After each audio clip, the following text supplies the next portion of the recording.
pessoal, bem-vindo a mais um podcast. Sou o professor Martins, estamos no Leitura de História e hoje vamos falar sobre as rebeliões contra Portugal.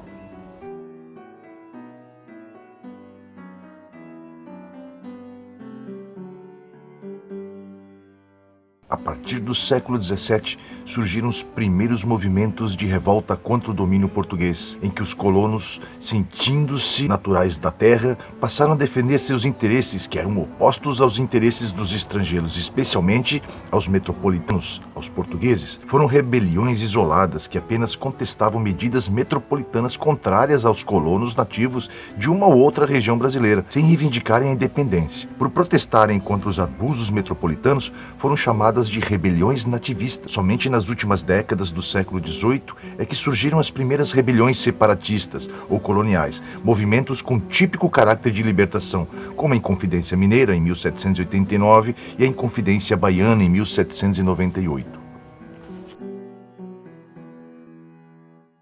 Apesar de terem sido movimentos regionais, as rebeliões nativistas colocaram os brasileiros contra os metropolitanos. Foram as primeiras manifestações de descontentamento da população colonial frente a Portugal. As mais importantes rebeliões nativistas foram a Revolta de Beckman, em 1684, a Guerra dos Emboabas, entre 1707 e 1709, a Guerra dos Mascates, entre 1710 e 1711, e a Revolta de Filipe dos Santos, em 1720. No Maranhão, no século XVII, uma região muito pobre, as pessoas que viviam ali exploravam praticamente as drogas do sertão e a pequena lavoura. Como os colonos da região não tinham recursos para comprar escravos africanos, recorriam constantemente à escravização indígena, sofrendo por isso a oposição dos jesuítas. Para incentivar a colonização e solucionar as dificuldades dos colonos, Portugal criou em 1682 a Companhia do Comércio de Maranhão, que dominaria o comércio da região por 20 anos.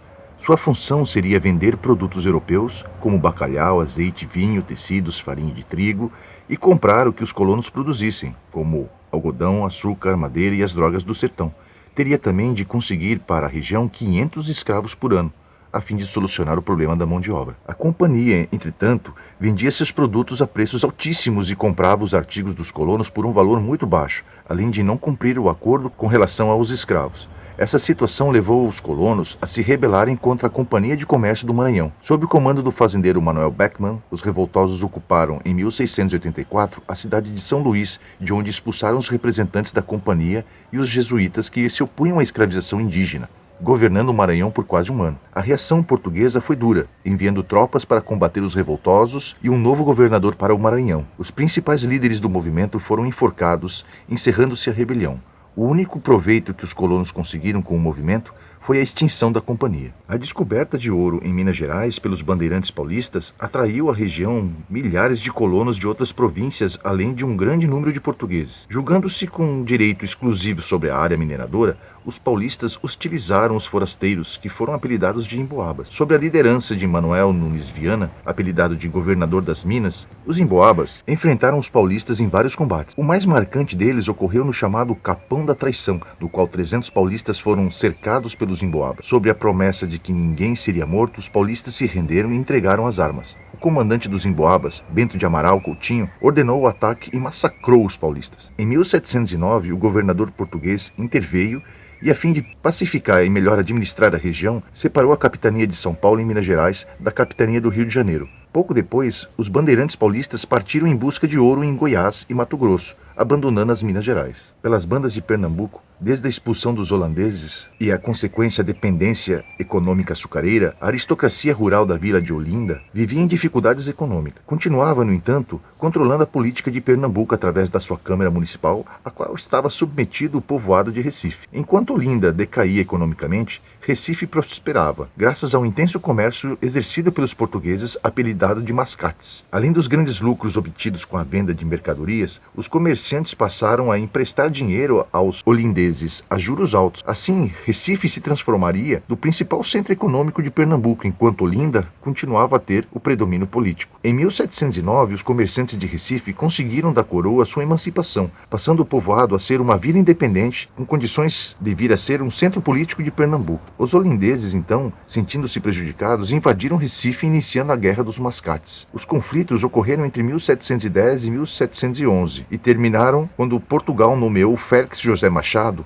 como governador de Pernambuco, que prendeu os principais envolvidos no conflito e manteve a autonomia de Recife. No ano seguinte, todos os revoltosos foram anistiados e Recife passou a ser o eixo administrativo de Pernambuco. Já a revolta de Filipe dos Santos, ou de Vila Rica, em 1729, ocorreu como consequência dos crescentes tributos aplicados por Portugal em Minas Gerais. A rebelião começou quando o governo português proibiu a circulação de ouro em pó, exigindo que todo o ouro fosse entregue às casas de fundição, onde seria transformado em barras e quintado. Mais de 2.000 mineradores se rebelaram contra essa medida e dirigiram-se ao governador, que era o conde de Assumar. Sem soldados suficientes para fazer frente aos manifestantes, o governador prometeu atender às exigências: a não instalação das casas de fundição e o fim de vários tributos sobre o comércio local. O governador, assim que conseguiu reunir tropas suficientes para conter os manifestantes, colocou os dragões da cavalaria, soldados metropolitanos, contra os revoltosos de Vila Rica, prendeu vários deles e queimou diversas casas. Filipe dos Santos, um dos líderes mais pobres da manifestação, foi condenado à morte, enforcado e esquartejado como exemplo para evitar outras rebeliões.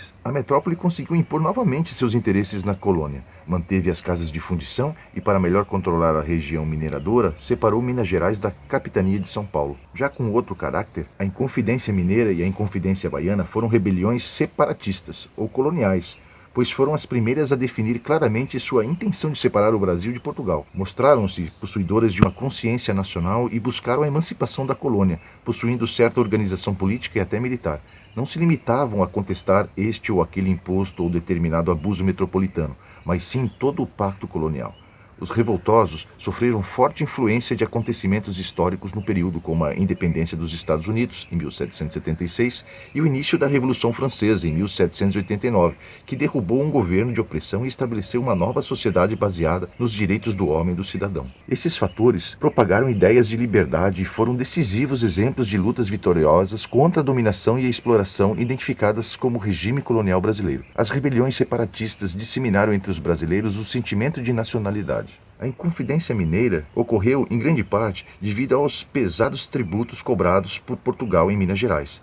Seu pagamento tornou-se quase impossível com a decadência do ciclo da mineração na segunda metade do século XVIII. Além da tributação, outras medidas metropolitanas descontentavam os colonos. A violência dos soldados portugueses, o controle da divulgação de ideias com a proibição de impressão de jornais e livros na colônia e o fato de os cargos administrativos importantes serem ocupados só por portugueses. Também prejudicava os colonos uma lei de 1785, baixada pela rainha Dona Maria I, que proibia a produção na colônia dos tecidos, calçados, ferramentas, sabão e outras manufaturas que os brasileiros eram obrigados a importar de Portugal a altos preços. Em meio a essa situação, o governador da região, Visconde de Barbacena, ordenou uma derrama, pois a dívida colonial era bem superior à de 5.000 quilos de ouro.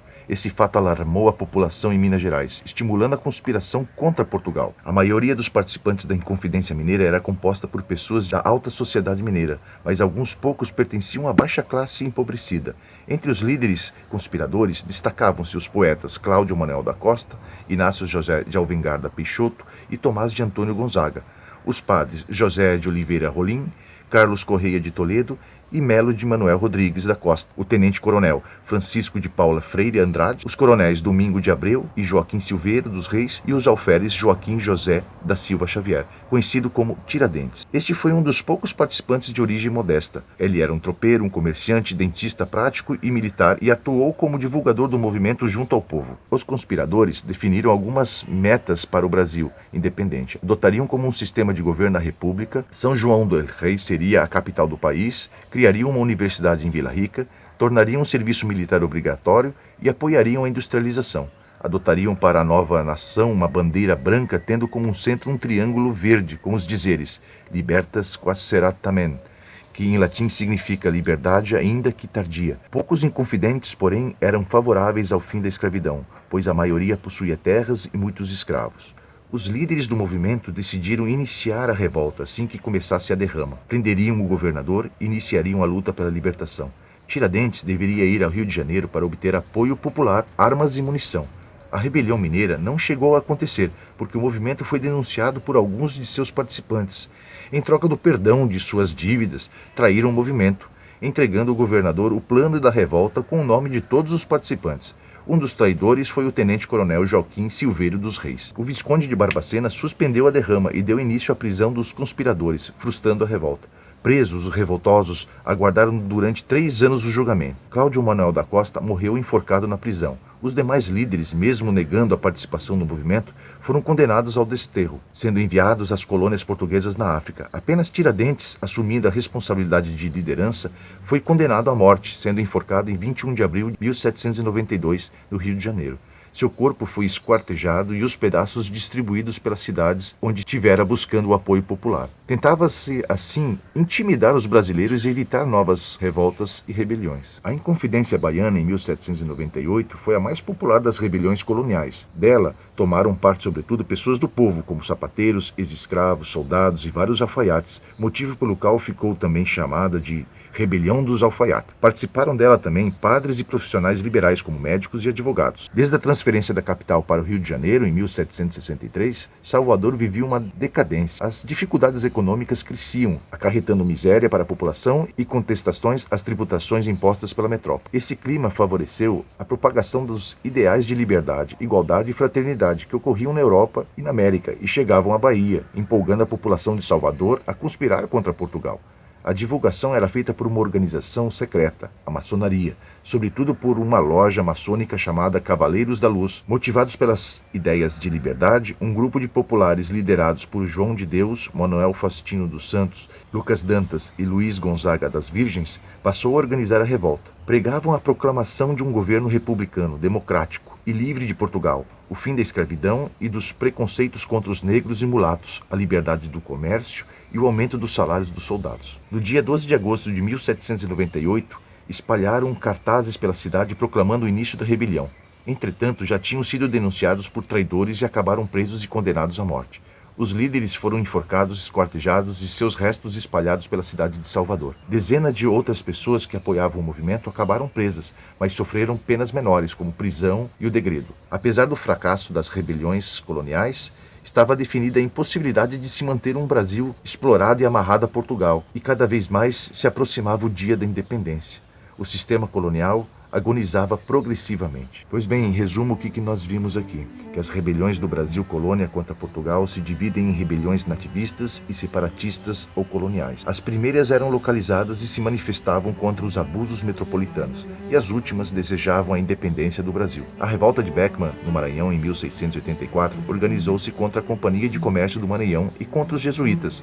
Manuel Beckman, o líder, foi preso e enforcado. A Guerra dos Emboabas, em Minas Gerais, em 1707 até 1709, foi a guerra entre paulistas e os forasteiros, que eram chamados de Emboabas, pela posse das minas de ouro, descobertas ao norte da capitania de São Paulo pelos bandeirantes. Os imigrantes venceram os bandeirantes e estes passaram a buscar ouro em Goiás e Mato Grosso. Para maior controle administrativo, as capitanias de São Paulo e Minas Gerais foram separadas da do Rio de Janeiro. A Guerra dos Mascates, em Pernambuco, entre 1707 e 1711, foi a luta entre os holandeses, senhores de engenho em crise econômica, contra os prósperos comerciantes mascates de Recife. Recife transformou-se numa vila independente de Olinda. A revolta de Felipe dos Santos, em Minas Gerais, em 1720, consistiu-se na revolta dos mineradores contra as tributações metropolitanas e a criação das casas de fundição. A título de punição exemplar, Felipe dos Santos foi enforcado e esquartejado. As mais importantes rebeliões coloniais separatistas foram as Inconfidência Mineira e a Inconfidência Baiana. Elas queriam pôr fim ao pacto colonial e se inspiravam ao exemplo da independência dos Estados Unidos e aos ideais proclamados na Revolução Francesa em 1776. A Inconfidência Mineira, em 1789, deu-se frente aos tributos e à decadência das minas, estimulada pelos ideais de liberdade. A elite de Minas Gerais organizou a revolta, programada para o dia da realização da derrama. Traídos por Joaquim Silveiro dos Reis, os principais conspiradores foram presos e Joaquim José da Silva Xavier, o Tiradentes, foi um dos mais humildes participantes, condenado à forca. A Inconfidência Baiana, ou Rebelião dos Alfaiates, em 1798, foi a mais popular das rebeliões coloniais. Diante da difícil situação econômica da Bahia e dos pesados tributos impostos pela metrópole, os ideais de liberdade incentivaram o sonho de criação de uma república democrática sem escravidão. Traídos, os principais líderes foram presos e executados. As rebeliões coloniais foram derrotadas, mas a sua existência demonstra que o sistema colonial estava chegando ao fim. Pois bem, pessoal, chegamos ao fim de mais um podcast. Até o próximo.